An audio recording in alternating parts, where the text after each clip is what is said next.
Well, what's in it for Australian pensioners is a fairer and more sustainable pension. 170,000 pensioners will get an increase of $30 per fortnight when this comes into effect. More than 90% of pensioners will either be in exactly the same position or be better off as a result of these changes, and it'll remove the unfairness where you have people with large amounts of assets, over $1 million in some cases, plus the family home, who will no longer be receiving a part pension. They will all now continue to get the Commonwealth Seniors Health Card, which is important. But this is an important reform to the pension to make it fairer and more sustainable. Now, the Greens have seen this as good policy and they've supported good policy. We have extended a process into the tax white paper to enable some consideration of submissions on retirement incomes issues, and very happy to do that. But what it has also done is really, I think, stranded Bill Shorten. Bill Shorten went for politics yesterday on pensions, not policy. The Greens took a different approach, and as a result, the have-a-go budget is having a go because it is passing the Senate. Labor says 330,000 pensioners will in fact miss out, have their entitlements cut. Single pensioners, the threshold for them cuts in at $500,000. What impact will that have? Well, that's right, and $500,000 of assets that people hold for single pensioners. It was currently well above that, about $770,000 odd or thereabouts. And this is all part of ensuring that those on lower levels of assets, because the pension is a welfare payment.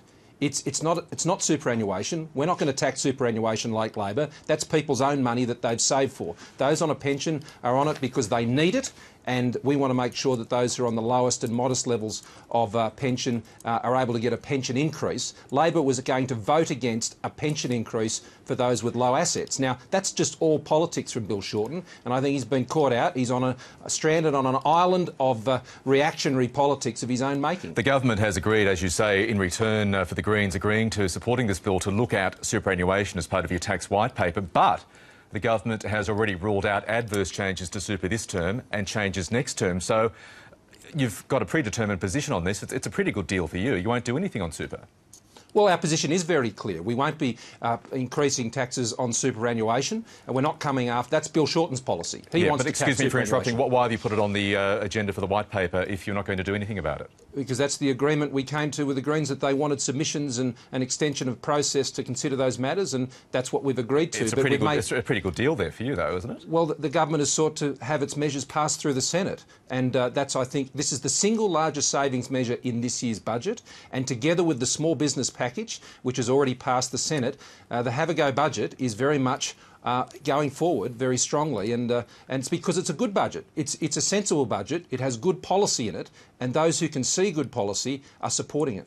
So I want to go to our top story. Indonesian police have given our correspondent George Roberts photos, they claim, showing US dollars allegedly paid by Australian officials to people smugglers. What's your reaction to that news coming out of Indonesia?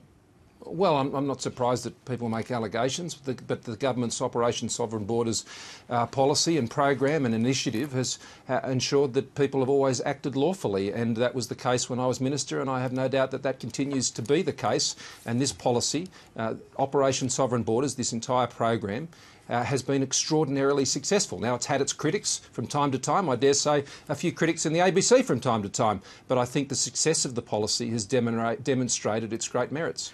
Is paying money to people smugglers lawful? All I've simply said is that we've always done things lawfully. We've always done things lawfully, and we will continue to do that. But I'll get back to the question, is paying money to people smugglers, either on water or on land, lawful?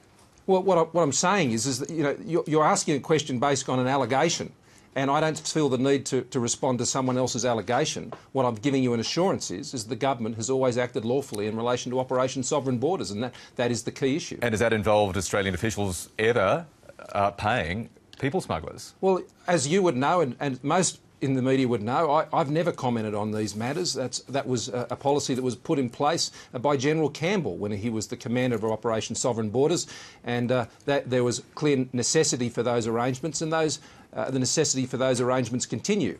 But once again, I assure the Australian people that we've always acted lawfully. And where there have been issues that we've had to address, the regrettable incursions in relation to Indonesia, we were very upfront about that, and we addressed that with the Indonesian government. On other occasions, there were quite ridiculous and outrageous allegations in relation that was aired on the ABC about people's hands being burnt and that our people were actually torturing people.